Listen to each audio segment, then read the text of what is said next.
المشاهدين، تغطية إعلامية من قناة صناع الأمل. معانا شخصية بارزة في المجتمع، معانا الفنان. عرفي السادة المشاهدين بحضرتك.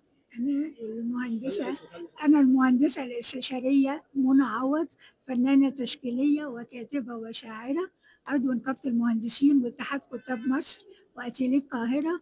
ودي لوحتي اللي أنا مشاركة بيها.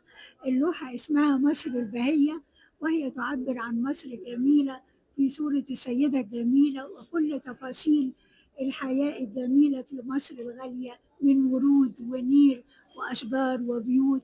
وربنا دايما يحفظ مصر وقيادتها ورجالها العظام قيادة وجيشا وشرطة وشعبا.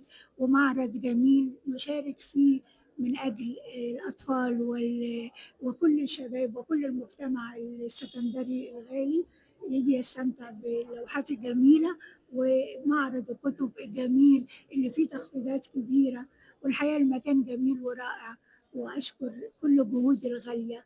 وأنا جاية من السويس، للمشاركة في هذا المعرض الجميل. احنا بنشكر حضرتك يا فندم. العفو يا أستاذ العفو، ألف شكر.